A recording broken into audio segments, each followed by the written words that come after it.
feel the urgency for people to know God, to have a relationship with God.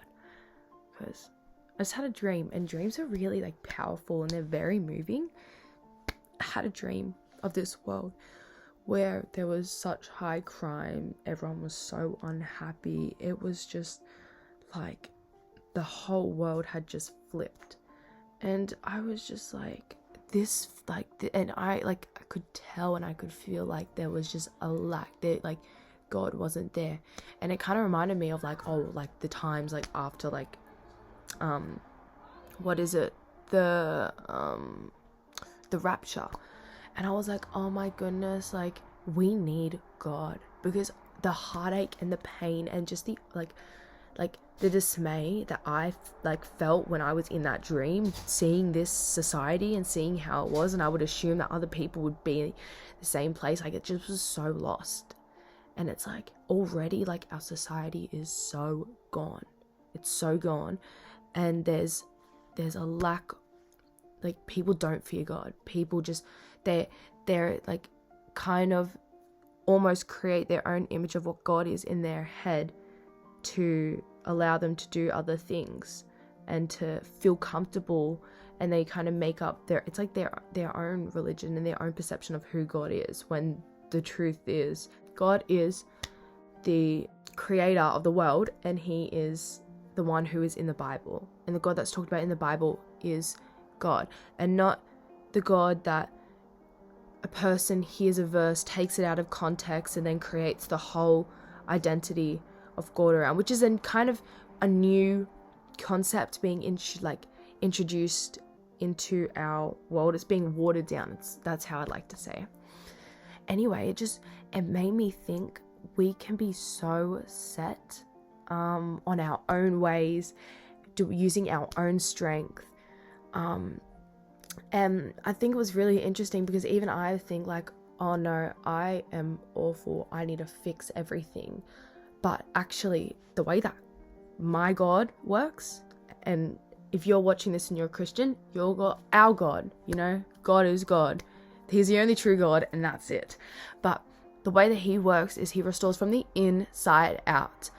And I think people get the misconception that it's you have to be perfect and you have to be doing all these things right. But God's actually saying, hey, we know that you're not perfect, and that's just been from the beginning. We know that there has not been one person who has been a perfect person except for Jesus. And just think, how crazy is that? He was tested, he was tried, he was in the desert for 40 days without food and water. And you know what? He did not sin. Not one. The devil came to him on the mountain and he said, I can give you, look at this city. Look at this. I can give you everything. Anyway, long story short, he didn't, okay, when he could have. And I think every single day, us, like we can be so weak, and something will come along and we fall into that temptation or that offering. There was actually a verse that I was reading. It was so good. Let me find it. Okay, so the reading comes from James 1, and James was a follower of God, a servant of God, and it also says of the Lord Jesus Christ. Both of them. And it says trials and temptations. And this is something I think all Christians struggle with, and people in general struggle with the circumstances in our world. I think what's happening is there's a shift, and the wrong that we used to believe and correlate, things that we correlate as wrong have been made right and justified, and saying, no, that's okay. You can go and sleep with whoever you want. No, that's okay. You can take that thing. Like, it's just little, just the severity of our sin has been lowered. And essentially people, because they lack the fear of the Lord. And the fear of the Lord isn't like, but it is a little bit, but it's also just this love, like this unconditional love, being like, you love me so much. Think, he sent his son from above, his son, like they were doing just fine. And God knew the state of the world, and he came down and he sent someone so that we could be here right now. And previously in the Old Testament, when someone had committed a sin, now sin, it didn't matter what sin, it was just sin. When they did that, they would have needed to slaughter an animal. I believe it was a goat. Let me double check. Yeah. So they had to kill a goat in exchange for their sin, and they had to do it themselves. And it's just thinking like, we are so lucky and blessed that we don't have to do that. If we had to do that on the scale of the world, like that population would run out. You know, they would cease to exist. But long story short, he came, he sent his son, who was subjected to disgusting, to say the least, treatment, mocked, ridiculed. Basically, think of whatever torture you can do to someone. Psychological, physical, mentally, like all of that. He endured it all so that we could have a way to him. And it's like, how many people in your life do you think would go through that for you? And it's just, and how would you feel if someone in your life, I don't know, your mum, your friends, your family, whoever, like think about how like that would make you feel. And that's what our God did for us. And so anyway, back to trials and temptations. Consider it pure joy, my brothers and sisters, when you face trials of many kind, because you know that the testing of your faith produces perseverance. Let perseverance finish its work so that you may be mature and complete, not lacking anything. This is kind of talking about our experiences shape us into the person that we are. And when we're going through experiences, just know that like change is coming. When you put something on the stove, when you have a piece of meat, right? What happens when a heat comes?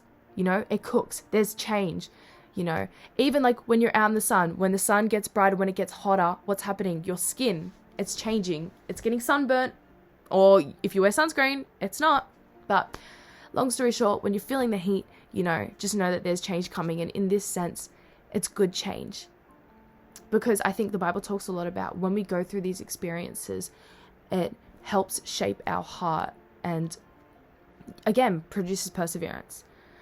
If you lack wisdom, you should ask God, who gives generously to all without finding fault, and it will be given to you. But when you ask, you must believe and not doubt. That's another thing as well, because it's by faith and not by sight. It's by faith, not by works. And so when you are asking, when you're presenting, you know, a favor, like you want God to do something for you, you have to wholeheartedly believe it, because that's faith and that's the strength of your faith. If your faith is little, how do you expect, you know, because if your faith is little, what's going to end up happening is when that thing doesn't go your way, you're going to be like, you know, you're going to end up blaming God, being like, God, you know, I asked for this and you didn't do this. Because I think a lot of people have small faith. And so they kind of see God as a genie, like I can live my everyday life. I can do this, I can do that.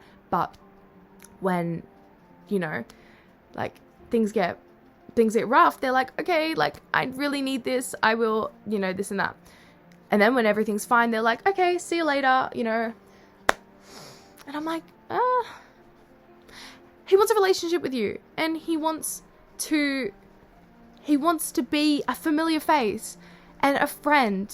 He is a friend that will not let you down, okay? He is a friend that will always be by your side and always support you and always wants the best. He's the best friend you could ever ask for.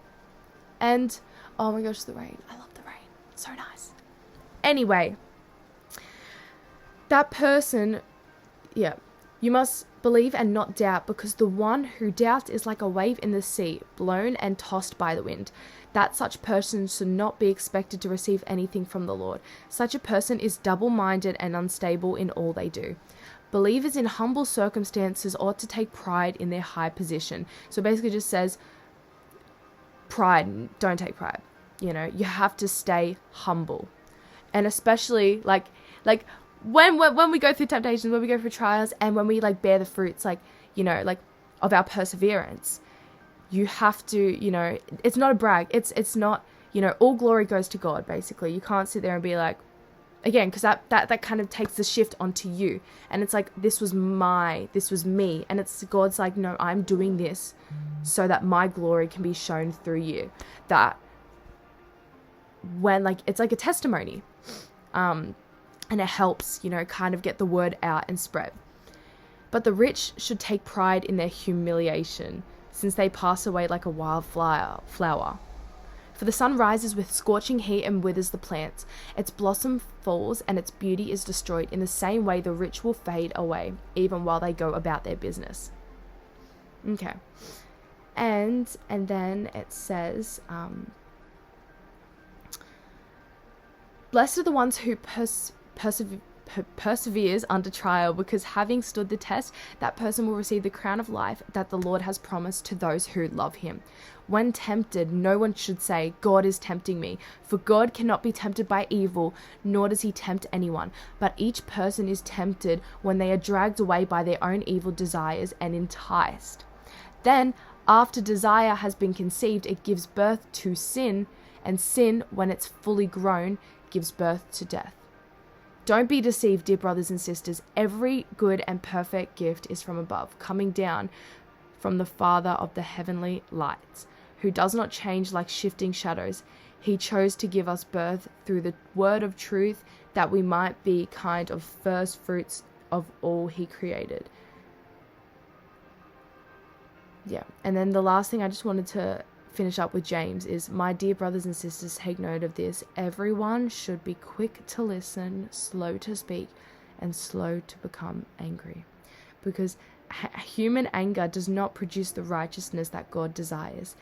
Therefore, get rid of all moral filth and the evil that is so prevalent, and humbly accept the word planted in you, which can save you. And it basically says, do not merely listen to the word and so deceive yourself. Do what it says. Anyone who listens to the word but does not do what it says is like someone who looks at his face in a mirror, and after looking at himself goes away and immediately forgets what he looks like. But whoever looks intently into the perfect law that gives freedom and continues in it, not forgetting what they have heard, but doing it, will be blessed in what they do. Again, it basically says, like, what I've noticed as well for myself is when I'm on my walk, when I'm on my path, when I'm looking straight ahead, nothing can get to me, okay? You can send anything my way and I will not be shaken, but because that's my foundation is in the Lord. But situations can come about where, you know, and it won't, and again, like, the devil, like, he doesn't just show it, like, in your face, you know. He'll zhuzh it up a bit. He'll put a nice little frame around it. He'll make sin look pretty, but he also won't show you it directly. You know, he'll show you a little bit of it, and then slowly, as you go down the rabbit hole, you know, you realize that you've just been tempted and you've just sinned, and you can understand the pattern and be like, wow, that was smart, but he's not smart enough. And that's what you got to believe. And you've got to know. Made it to the end of the video. I'm very proud, and I really hope that, you know, you took something out of this, or it helped you understand, or you could relate to it, because I think it's something that we all go through, Christians, non-Christians, we all go through struggles. But the Bible provides so much wisdom and knowledge of dealing with those situations, and actually, you know, what happens when we persevere and go through, you know, these hard times. Produces good fruit. So I hopefully you like this, and I do want to hopefully make more videos like this. So stay tuned for more kind of Bible studies, Bible readings, and messages along the lines of this. And if this picks up, or if this gets anything, yeah, just let me know if there's anything that wants to be discussed or talked about, because I would be more than happy to look into it. Yeah. Okay. See you later.